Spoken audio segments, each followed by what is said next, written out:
And of course it starts raining while I'm in my car trying to record this. Fort Wallace is where I filmed the following footage.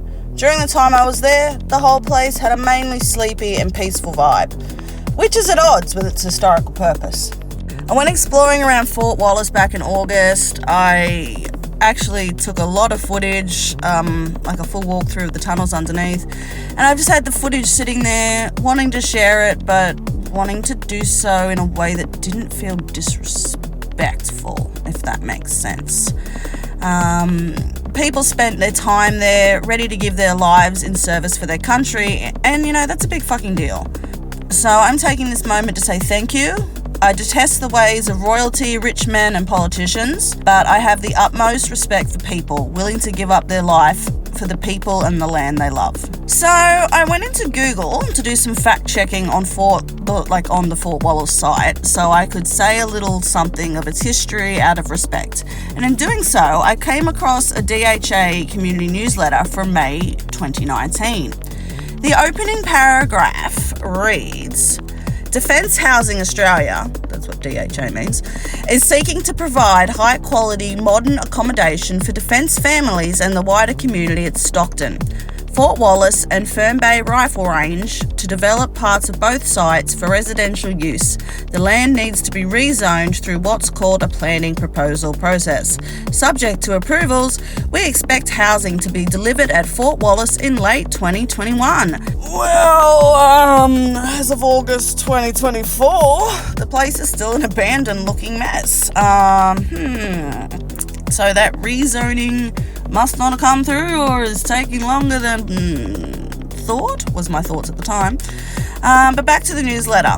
It goes on to say how Fort Wallace is a historically significant site containing heritage buildings and gun emplacements, and that the DHA is in progress of engaging a remedial heritage restoration consultant to conduct ongoing maintenance work on heritage assets. Yeah. Sorry. But it don't look like that's happened either. So where the frick frack is Fort Wallace located, you might be asking? It is in and on part of the Stockton Bight. How the fuck do I say that word? B-I-H-T.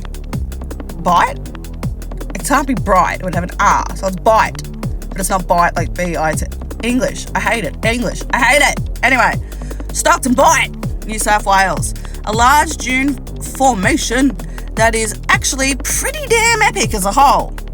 The Stockton Bight has a number of Aboriginal sites that predate the arrival of European settlers and are of extreme significance to the traditional custodians of the land, the Worimi people. I hope I said Worimi right. I think I did. Some of the dunes reach heights of over 30 metres with slopes of up to 60 degrees. But that's a bit further along from the relatively flat section of the Bight where the Fort Wallace sits. The original fort was constructed in 1912, and I had to include this as I found it rather amusing. Fort Wallace had 6 BLMKV2. I suck. I don't know how that's actually... I don't know how they actually say that. Oh, V11. Wait, hang on. What's V11 in Roman numerals? 5, 6, 7. Would it be MK7? Oh, hang on. It's a 6-inch BL MK7 guns installed. I got there. But it wasn't until 1915 that they did their first test firing of the guns. Yep. So they built the place, put the guns in, but didn't test them for a couple of years. What the fuck? Seems like a bit of an oversight there, but oops, sorry. I was trying to be respectful. I shouldn't be critiquing their methods.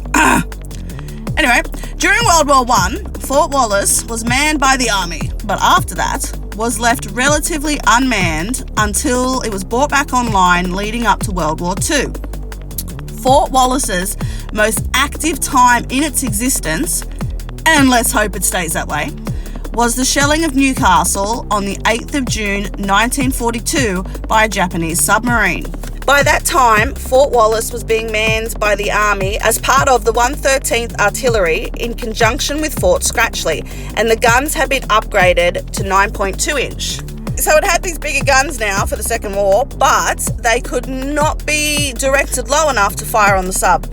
Another oversight there. But hey, modern engineering's a marvel, and left.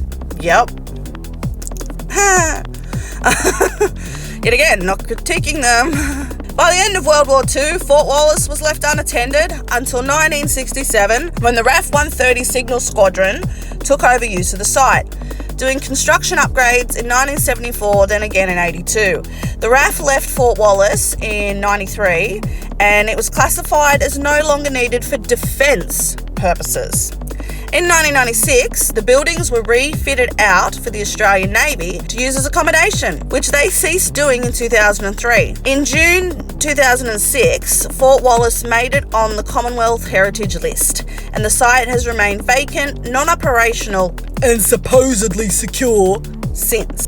Considered as Fort Wallace's significant buildings and infrastructure was the underground plotting room, accommodation for military personnel, wireless communications hut, obviously the two big ass guns, observation post, officer mess quarters, also like a separate women's living quarters for the AWAS, drill hall, water pump shed, access to the hospital, searchlight emplacements, engine room, and a guardhouse. So everything that you need except for guns that could actually point down low enough to get to the sub that actually came into the harbour.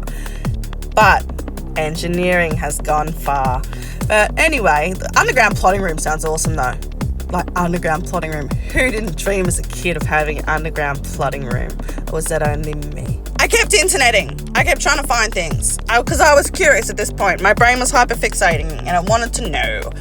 But I came across a 2023 Newcastle Development Control Plan for Fort Wallace. Had lots of words and lots of diagrams on the intended construction of accommodations and such. Like, this is a full-blown report on, like, this is how we're gonna do it, this is where we're gonna do it. Like, it had floor plans, not pans, floor plans for the buildings and everything.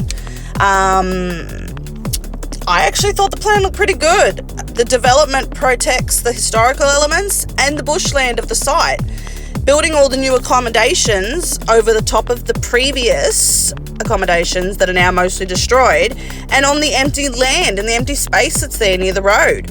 So it's sort of, it's a no-brainer to me. You're protecting the heritage stuff. They're not removing any of the bushland. They're only clearing the part that was accommodations previously and the space that's already cleared. Hello. And providing more accommodation for not just service families, but for local residents. Like, hello. Anyway. But, so it seems there's still been work going on in the background. And it seems that we might have been pretty lucky to get in and explore Fort Wallace in its abandoned state when we did. As there is a high possibility that works might actually start being carried out there soon. Fingers crossed. You never know. Councils take this week time. But, it would be nice to see what's there protected so that it doesn't further deteriorate, quite honestly. Yeah. That's about all I can say on that. Other than, for those of you who might be thinking, by sharing this footage, aren't you incriminating yourself for trespassing? Well, I looked that up in the section of the Crimes Act that trespassing comes under. Specifically, it states found upon. No mention of footage taken and shared, so fuck it. I was not found upon. And that little explanation was for Juan Auntie in particular, in case she does see this. I thought it was worth sharing. Hopefully they preserve it. You never know. They may get to the point where it's blocked off when no one's ever allowed in there again. So I wanted to remember the fact that I've been in there. So I found it. And I enjoyed being down in there. I like I said, I actually felt a really calm and peaceful vibe, which makes zero sense for what the place was purposely built. But it was more like just really cool. I like tunnels. I think tunnels are cool. If, you've ever seen any like that shit. I spent a lot of time building tunnels in Minecraft to hide things in for my kids to find. I like tunnels! Anyway. I like tunnels. Tunnels are really fun. I like tunnels, literally. As a kid, before I realised that how much shit costs, I used to dream of having a house that was tunnels. There'll be little bits above ground, but it's like all these tunnels in connecting everything.